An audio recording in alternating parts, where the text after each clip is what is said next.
మరణశిక్ష మంచిదా లేదా జీవిత ఖైదు మంచిదా?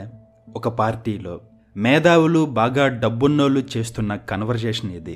అయితే ఆ నైట్ పార్టీని స్పాన్సర్ చేస్తున్న ఒక డబ్బున్న బ్యాంకర్ తన ఒపీనియన్ని ఇలా షేర్ చేసుకున్నాడు. నా దృష్టిలో జీవిత ఖైదు కంటే మరణశిక్షే మేలైంది. ఎందుకంటే మరణశిక్ష మనిషిని ఒకేసారి చంపుతుంది, కానీ జీవిత ఖైదు అలా కాదు. మనిషిని కొద్ది కొద్దిగా టార్చర్ చేస్తూ చంపుతుంది. ఒకేసారి చంపడం మంచిదా లేదా కొద్ది కొద్దిగా టార్చర్ చేసి చంపడం మంచిదా అన్నాడు. కానీ అదే పార్టీలో ఒక 25 ఏళ్ల లాయర్ కూడా ఉన్నాడు.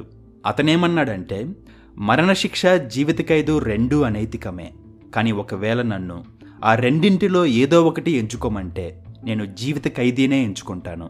ఎందుకంటే అసలు జీవించి ఉండకపోవడం కంటే ఎలాగోలా జీవించడం మంచిదే కదా అన్నాడు.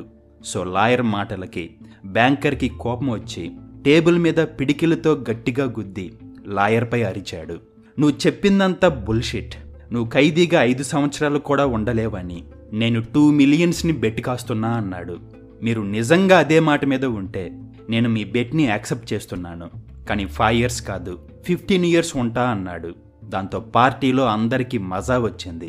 ఎందుకంటే బ్యాంకర్ తన డబ్బుని పందెం కాస్తున్నాడు, బట్ లాయర్ తన స్వేచ్ఛను జీవితాన్ని పణంగా పెడుతున్నాడు. అప్పటికప్పుడు ఆ రాత్రే పందెం మొదలైంది. కాకపోతే కొన్ని రూల్స్తో. బ్యాంకర్కి ఒక లాడ్జ్ ఉంది. ఆ లాడ్జ్లో ఒక రూమ్లో ఉండాలి. బయట ప్రపంచంతో ఎలాంటి సంబంధాలు ఉండకూడదు.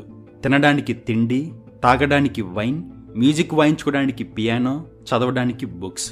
ఆ రూమ్కి కేవలం ఒక చిన్న కిటికీ మాత్రమే ఉంటుంది. ఏదైనా కావాలంటే ఒక పేపర్ మీద రాసి ఆ విండోలో పెడితే అప్పుడు వాచ్మెన్ వచ్చి అతనికి కావాల్సినవి ఇస్తాడు. సో అర్ధరాత్రి 12 గంటలకు అతను ఖైదు చేయబడ్డాడు. మొదటి సంవత్సరం మొత్తం అతను ఒంటరితనంతో నరకం చూశాడు. ఎందుకంటే నేరం చేసి వచ్చిన జైలు జీవితం కంటే ఇష్టపూర్వకంగా తెచ్చుకున్న జైలు జీవితం చాలా నరకంగా ఉంటుంది. రాత్రింబవళ్ళు అతని రూమ్ నుంచి పియానో వినిపించేది, కానీ వైన్ స్మోక్ మాత్రం చేయడు. ఎందుకంటే వైన్ కోరికల్ని రేకెత్తిస్తుంది.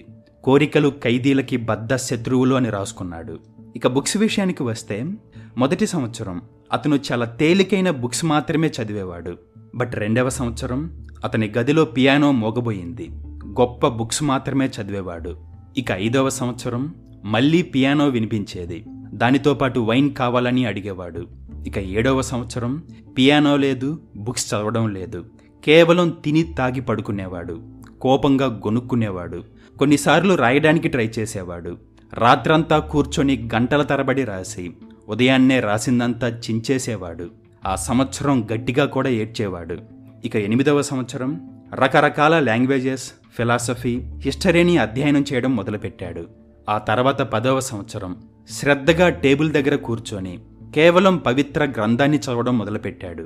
4 ఇయర్స్లో 600 గొప్ప పుస్తకాలు చదివిన అతను ఆ సంవత్సరం మొత్తం కేవలం ఆ చిన్న పుస్తకాన్ని మాత్రమే చదివేవాడు.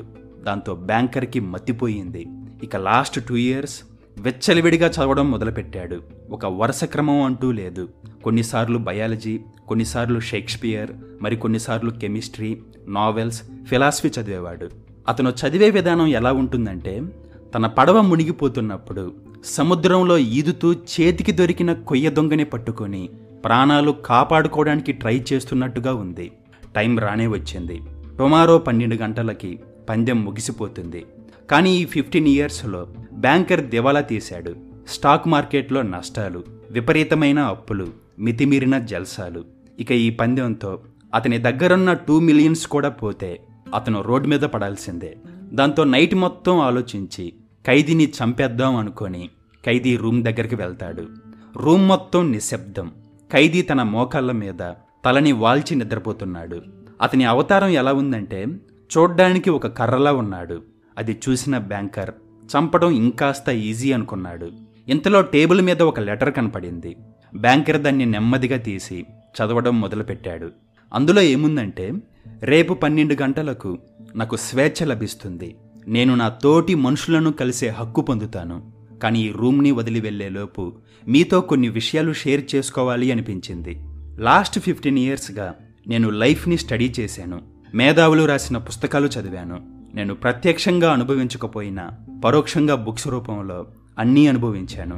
డబ్బుని చూశాను, పేదరికాన్ని చూశాను, కష్టాలని, కన్నీటిని, అప్సరసలని, మేధావులని, చివరికి సక్సెస్ని, ఫెయిల్యూర్ని కూడా చూశాను. అలాగే స్వర్గంలోని అమృతాన్ని తాగాను, నరకంలోని చిమ్మ చీకటిని కూడా రుచి చూశాను. ఈ బుక్స్ నాకు అంతులేని జ్ఞానాన్ని తెచ్చిపెట్టాయి. కానీ ఈ బుక్స్, తెలివి అనేవి అంతా ఒక చెత్త కుప్ప లాంటివి. మీరు తెలివైన వాళ్ళు కావచ్చు, హోదాగా ఉండొచ్చు, కానీ చావు అనేది మరో నిమిషంలో ఈ భూమి మీద నుంచి నామరూపాలు లేకుండా తీసుకెళ్తుంది. కలుగులో దాక్కునే ఎలుకల కన్నా మనం ఏ రకంగానూ గొప్పవాళ్ళం కాదు. నీ చరిత్ర, నీ మేధస్సు, నీ భవిష్యత్తు ఇలా ప్రతిదీ కాలగర్భంలో కలిసిపోతాయి. ఈ లోకం మతి తప్పి తప్పుదారి పట్టింది. అబద్ధాలని నిజమనుకుంటున్నారు, వికారాన్ని సౌందర్యం అనుకుంటున్నారు. గులాబీలు గుర్రపు చెమట కంపు కొట్టినా అది అద్భుతం అనుకుంటారు. అలాగే స్వర్గానికి బదులు భూమిని ఎంచుకునే మిమ్మల్ని చూసి నాకు ఆశ్చర్యం కలుగుతుంది. నేను మీ జీవితాన్ని ఎంత చెదరించుకుంటున్నానో నిరూపించుకోవడానికి మీరివ్వబోయే 2 మిలియన్స్ని వదులుకుంటున్నాను. గతంలో ఈ డబ్బుని స్వర్గంలో చూసి నేను ఈ బెట్టి కట్టాను. బట్ ఇప్పుడు కాదు. పందెం ప్రకారం అనుకున్న టైం కంటే 5 గంటల ముందు ఇక్కడి నుంచి బయటపడతాను. ఆ విధంగా అగ్రిమెంట్ని బ్రేక్ చేస్తాను. ఇదంతా చదివిన బ్యాంకర్ లెటర్ని టేబుల్పై పెట్టి ఆ ఖైదీ తలపై ముద్దు పెట్టుకొని ఏడుస్తూ ఇంటికెళ్ళిపోయాడు. ఇంటికి వెళ్ళి బెడ్పై పడుకున్నాడు. కానీ నిద్ర పట్టలేదు. మార్నింగ్ వాచ్మెన్ వచ్చి ఖైదీ పారిపోయాడని చెప్పాడు. బ్యాంకర్ వెంటనే వెళ్ళి ఆ టేబుల్పై ఉన్న లెటర్ని తీసి తన బీరువాలో దాచుకున్నాడు. రష్యన్ రైటర్ అయిన యాంటోన్ చెకోవ్ రాసిన స్టోరీ ఇది. డబ్బు మీద ఆశన్నోడికి, బుక్స్ చదివితే మేధావులం అయిపోతాం అనుకునే అమాయకులకి, జీవితాన్ని అనుభవించకుండా లాక్కోవాలి అనుకునే వాళ్ళకి ఒక చెంపదెబ్బ లాంటిది. చెకోవ్ అన్నట్టు కలుగులో దాక్కునే ఎలుకల కన్నా మనం ఏ రకంగానూ గొప్పవాళ్ళం కాదు.